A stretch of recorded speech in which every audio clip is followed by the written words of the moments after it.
사람이 아무리 애를 써도 노력을 해도 안 되는 것들이 참 많습니다. 내 마음대로 다 되면 얼마나 좋겠어요. 그렇지 않습니다. 왜냐하면 인간은 유한한 동물이기 때문입니다. 다시 말하면 한계가 있다는 것이에요.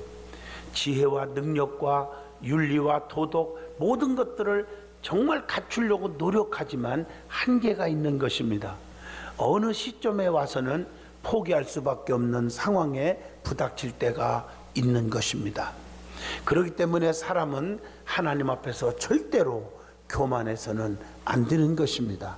스가랴 4장 6절에 말씀합니다. 힘으로 되지 않고 능으로 되지 아니하며 오직 여호와의 신으로만 되느니라. 하나님의 말씀입니다. 우리에게 아무리 힘이 없어도 하나님이 도와주신다면 모든 것들을 다 할 수가 있습니다.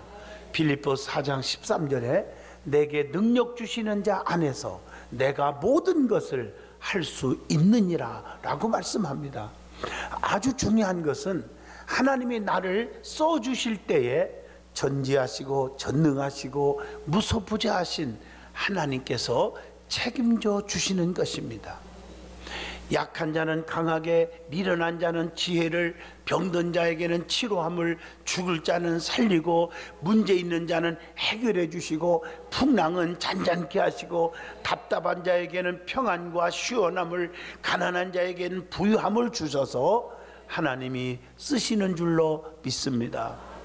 그렇기 때문에 하나님이 나를 써주느냐, 하나님이 나를 써주지 않느냐, 이것이 문제입니다.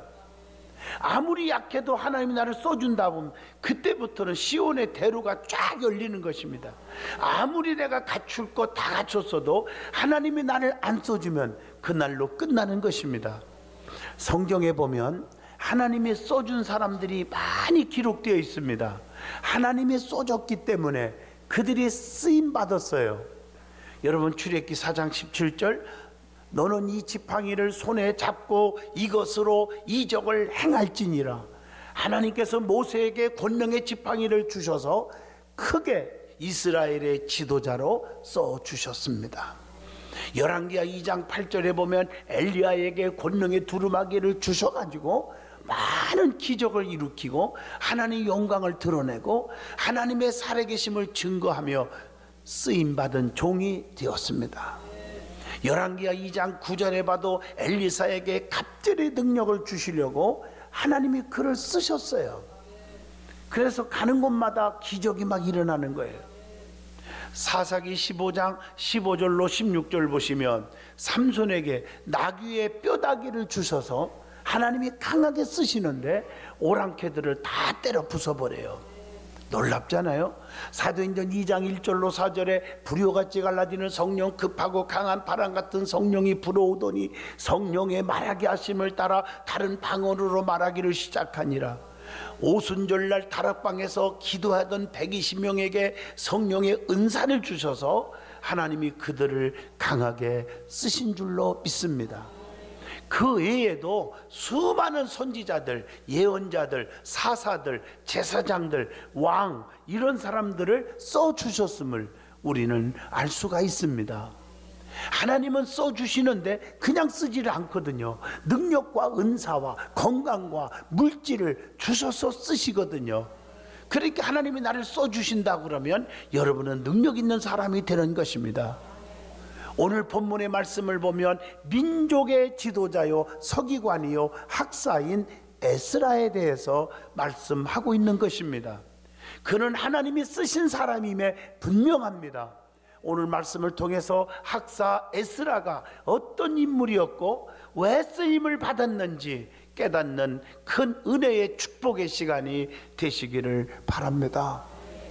제일 먼저 에스라에 대해서 말씀을 드리겠어요. 에스라의 인물에 대해서 소개를 해보면 에스라 7장 1절로 5절에 자세하게 기록되어 있습니다. 그는 스라야의 아들이라고 나와요. 스라야는 바벨론의 포로로 끌려갔고 여호사닥의 아버지였다고 역대상 6장 14절 15절에도 기록되어 있습니다.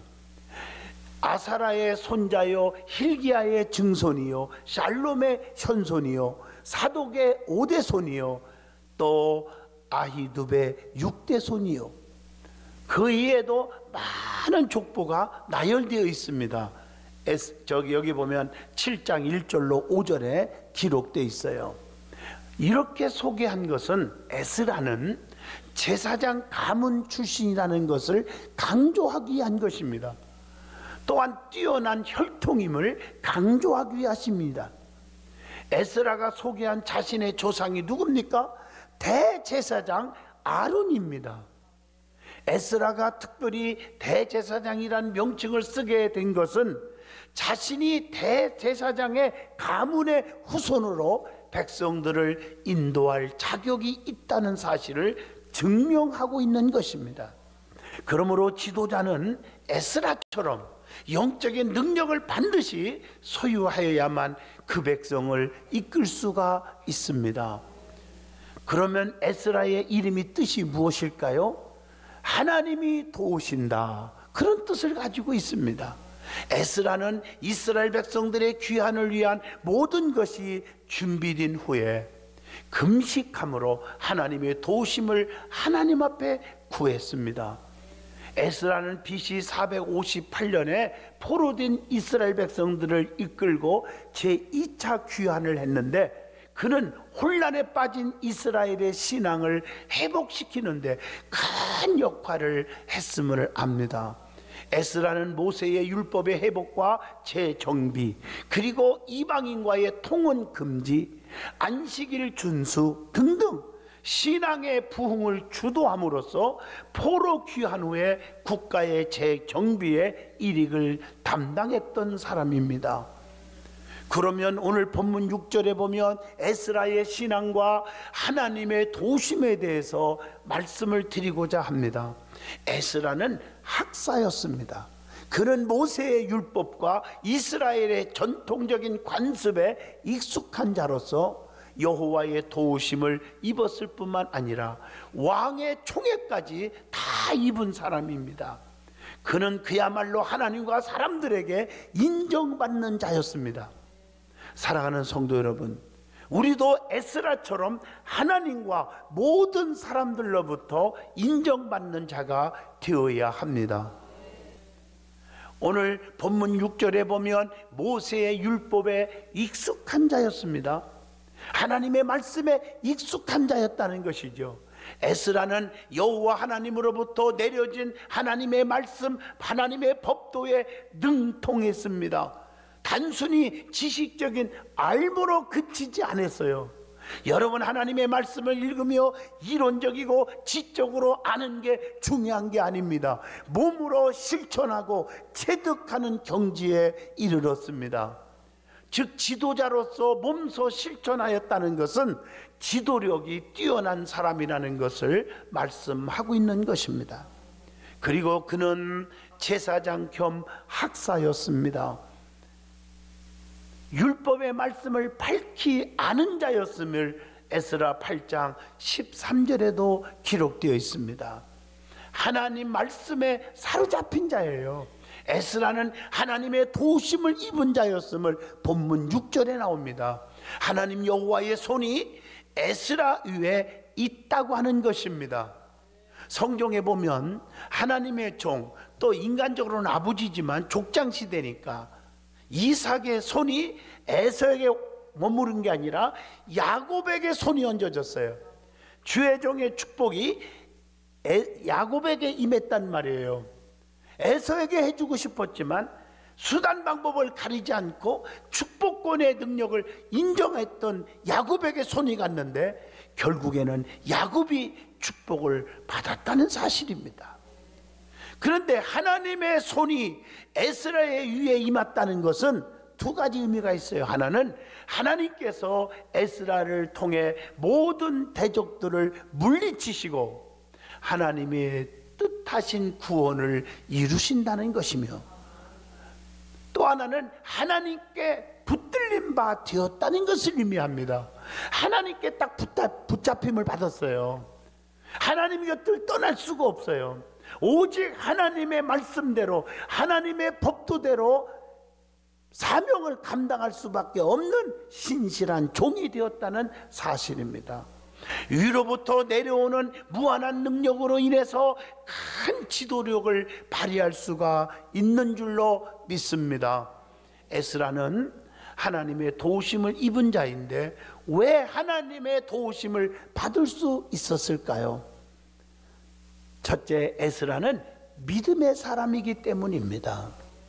하나님의 율법을 귀하게 여겼고 율법에 익숙한 것은 믿음이 있었기 때문임을 6절을 통해서 말씀합니다. 히브리서 11장 6절 보면 믿음이 없이는 하나님을 기쁘시게 하지 못하나니 하나님께 나아가는 자는 반드시 그가 계신 것과 또한 자기를 찾는 자들에게 상 주시는 이심을 믿어야 할지니라. 하나님은 믿음이 있을 때 기뻐하시는 거예요. 믿음만 있으면 마가복음 9장 23절 능력이 나가는 거예요. 할 수 있거든이 무슨 말이냐? 믿는 자들에게는 능치 못함이 없느니라. 믿음이 의롭게 만들어지거든요. 창세기 15장 6절에 아브라함이 여호와를 믿으니 여호와께서 이를 그의 의로 여기시고 그랬어요. 마태복음 15장 28절 보면 큰 믿음을 가지면 어떤 일이 있습니까? 내 소원대로 되라, 이런 일이 생기는 거예요. 가나안 여인이 딸이 귀신 들려서 발작하는데 주님 앞에 애원합니다. 고쳐달라고. 개들에게 던짐이 마땅하도다고 빈잔을 들었지만 맞습니다. 그러나 개들도 상 아래 버려두는 부스럭이라도 주워 먹지 않습니까? 이런 믿음의 고백을 했을 때 여자여 네 믿음이 크도다, 네 소원대로 되라. 딸이 깨끗이 나아서 행복한 가정을 이루게 된 줄로 믿습니다. 큰 믿음을 가져야 돼요. 주님의 마음을 감동시키는 믿음을 보이시기를 바랍니다. 에스라는 겸손한 사람이기 때문이에요. 두 번째가, 하나님께서는 에스라와 같이 겸손한 자에게 은혜를 주시고 또한 도와주신다고 했습니다. 마태복음 11장 29절 나는 마음이 온유하고 겸손하니 나의 멍에를 메고 내게 배우라. 그리하면 너의 마음이 쉼을 얻으리니. 주님과 함께 주님과 같이 겸손하면 마음의 쉼을 얻는 것입니다. 왜 여러분들이 불안합니까? 초조합니까? 괴롭습니까? 낙심됩니까? 왜 고민에 빠집니까? 여러분들이 주님 앞에 맡기지 못해서 그래요. 겸손하지 못해서 그래요. 잠언서 15장 33절 여호와를 경외하는 것은 지혜의 훈계라. 겸손은 존귀의 앞잡이니라. 겸손하면 존귀의 앞잡이가 되는 것입니다. 오늘날까지 내가 나딘 것은 하나님의 은혜로 여기는 것이 겸손 아닙니까? 그래서 하나님은 겸손한 자를 도우신다고 했어요. 그리고 세 번째, 에스라는 기도의 사람이기 때문입니다. 하나님은 기도하는 자에게 도우심을 주십니다. 누구든지 잘났니 못났니가 아니에요. 엎드리는 사람 편에 주님은 서기신다는 거지요. 그래서 성경 에레미야 33장 3절 너는 내게 나와 부르짖으라. 그리하면 내게 응답하겠고 네가 알지 못하는 크고도 비밀한 일을 다 내게 보이리라. 하나님께 부르짖으면 반드시 응답의 약속이 있습니다. 하나님께 구하면 다 주시잖아요. 마태복음 7장 7절로 8절 구하라, 찾으라, 두드리라고 다 주신다고 했습니다. 그리고 열왕기하 20장 5절 하나님께서는 눈물의 기도를 들으신다는 거예요. 히스기야 왕의 눈물을 보았고 그의 기도를 들었다. 15년을 더 살게 해주셨다는 것입니다. 요한복음 15장 7절 말씀 안에 있으면 무엇이든지 구하는 대로 다 이루리라고 말씀하고 계십니다. 말씀 안에 있으면 무엇이든지 구하는 대로 다 주시는 거예요. 이걸 아셔야 돼요. 의심하지 말고 기도하면 그대로 되리라. 마가복음 11장 24절의 말씀입니다. 오늘 본문 6절에 에스라는 왕의 총애를 받은 자였습니다. 에스라는 하나님의 도우심을 받은 자였기에 사람에게서도 신임을 받은 사람입니다. 오늘날 많은 사람들은 착각해요. 하나님 앞에 내가 신임 받았다고. 아니에요. 사람들 앞에도 신임받고 인정받고 친송을 받는 자들, 성령에 충만한 자들이 하나님이 신임하는 거예요. 예수님도 어릴 적에 하나님과 사람들에게 사랑스러워 가시더라. 누가복음 2장 52절에 말씀하고 계십니다. 에스라는 바사왕에게 큰 신임을 받은 자였습니다. 그래서 이스라엘 백성들과 함께 귀환을 허락받은 거예요. 필요한 재물을 지원받았어요. 에스라 자신이 그 땅의 정치적 지도권을 받을 수가 있었다는 것입니다. 총애를 입은 에스라를 통해서 우리는 깊은 영적인 교훈을 받습니다. 하나님은 아무에게나 이런 은혜와 총애를 받게 하지 않으신다는 것입니다. 어떻게 하면 총애를 받을 수 있는지, 가능한지를 한번 생각해 봐야 합니다. 에스라 8장 18절 보면 하나님의 선한 손에, 하나님의 거룩한 축복의 손에 도우심이 있어야 한다는 것입니다. 그리고 주님이 함께 할 때만 가능하다는 사실입니다. 그래서 계시록 3장 20절, 마음문을 열면 주님과 나와 동거동락할 수가 있습니다. 요한복음 14장 23절, 하나님의 법도 계명을 지키면 함께 한다고 했습니다. 여호수아 1장 9절 보면 하나님이 함께 하시면 우리에게 평안이 온다고 했습니다. 마태복음 28장 20절 보면 주님의 가르침을 지키면 세상 끝날까지 내가 너희와 함께 있으리라 약속하고 계십니다. 그리고 하나님 앞에 충성을 하면 가능합니다. 주님도 충성된 자에게 마태복음 25장 21절, 착하고 충성된 종아, 네가 지극히 적은 일에 충성하였음에 내가 더 많은 것을 내게 주며 네 주인의 즐거움에 참여할지어다 칭찬하고 있습니다. 그래서 누가복음 16장 10절에 맡은 자에게 믿는 자가 구할 것은 충성뿐이라고 했습니다. 그래서 누가복음 16장 10절, 불평하지 마세요. 지극히 작은 일에 충성된 자가 되라는 것입니다. 그러면 본문 10절에 하나님이 왜 에스라를 쓰셨는지 말씀을 드리고자 합니다. 성경을 보면 하나님이 쓰신 인물들이 참 많이 기록되어 있습니다. 원인 없는 결과가 없다는 말처럼 무엇인가 이유가 있다는 것이지요. 사울은 왜 버림받았을까? 다윗은 왜 버림받지 않았을까? 성경을 보세요. 인간적으로는 이해가 안 되는 것 같아도 반드시 찾아보면 원인이 있다는 것입니다. 사울이 신령했고, 사울이 기도 많이 했고, 영적인 사람이어서 초대왕으로 기름 부어 세웠는데 왜 버림받고 비참하게 죽었을까요? 원인이 뭘까 찾아보니까 교만했습니다. 잘 나갈 때 교만했습니다. 주의 종 선지자 사무엘을 무시했습니다. 목회권을 간섭했습니다. 기도하지 않았습니다. 엎드리지 않았습니다. 그래서 비극으로 끝난 것입니다. 우리는 잘 나갈 때 더 무릎을 꿇고 겸손해지기를 바랍니다. 그러나 다윗도 엄청난 범죄한 자였지만 하나님께 자복할 줄 알았습니다. 선지자 나단 선지자의 책망을 받을 줄 알았습니다. 평생 소원이 성전을 사랑했고 성전을 건축하는 일이었습니다. 어찌 이러한 다윗을 버릴 수 있습니까? 하나님이 왕중왕으로 평생을 써주신 줄로 믿습니다. 그렇다면 하나님이 왜 에스라를 쓰셨을까? 본문 10절에 세 가지로 말씀하고 있습니다. 첫째, 하나님의 말씀에 깊어졌습니다. 하나님의 말씀에 충실했습니다. 하나님의 말씀을 연구했다고 10절에 그렇게 말씀하고 있습니다. 하나님의 말씀은, 율법은, 하나님의 계명은 하나님의 말씀입니다. 하나님께서는 하나님의 말씀을 깊이 연구하고 말씀에 깊어지는 사람을 쓰시는 것입니다. 하나님의 말씀은 절대로 변하지 않습니다.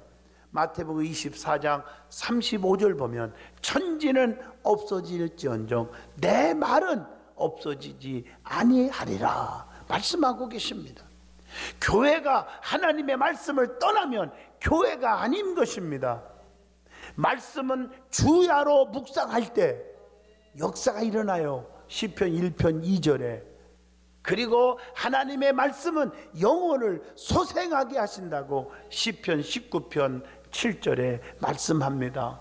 시편 119편 45절을 보면 내가 주의 법도를 구하여 싸우니 자유롭게 들어갈 것이오며 말씀은 자유롭게 해주십니다. 그리고 말씀은 명철을 주신다고 시편 119편 99절과 100절에 말씀하고 계십니다.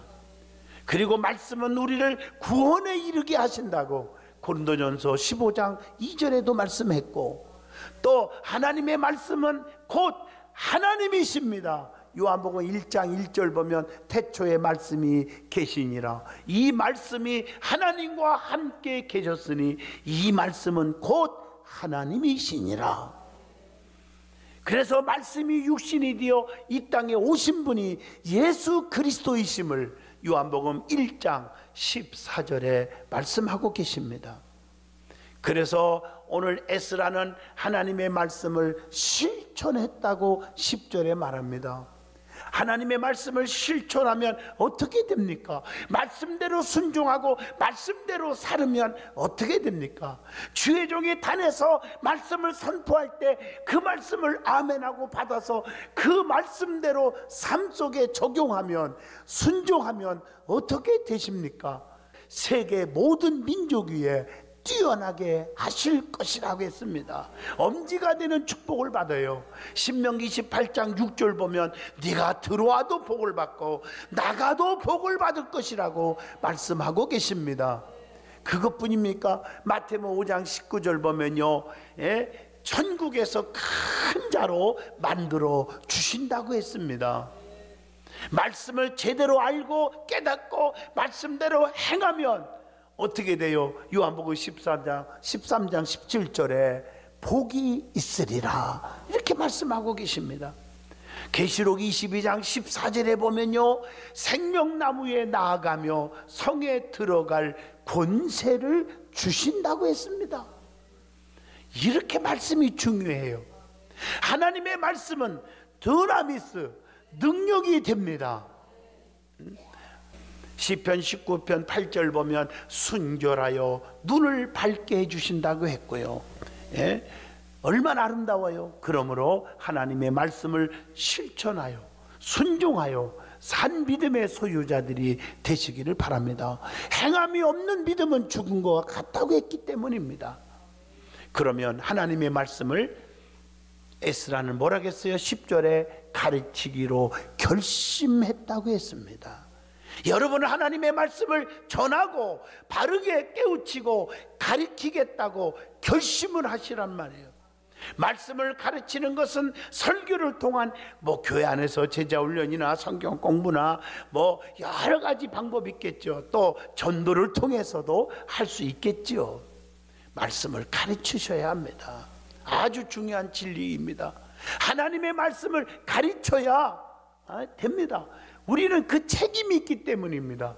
누군가로부터 말씀을 배웠고 복음을 들었기 때문에 우리가 주님께로 나올 수가 있었고 믿음으로 살아서 지옥 가지 않고 구원받게 된 거 아닙니까?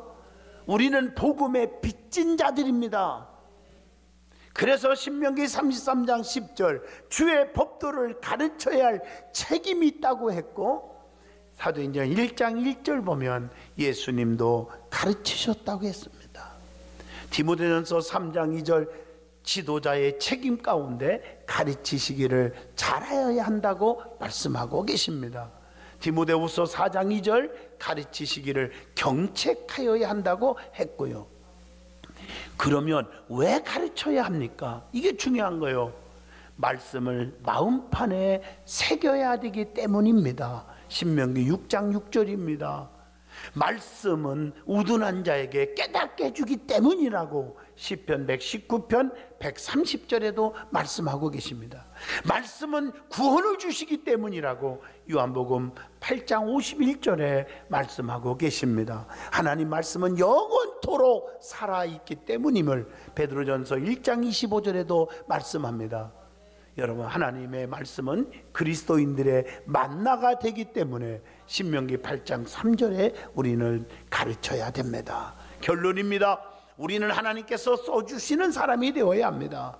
하나님이 써주면 그분이 우리를 책임져 줘요. 물질, 건강, 능력, 자녀들, 행복 다 책임져 주십니다.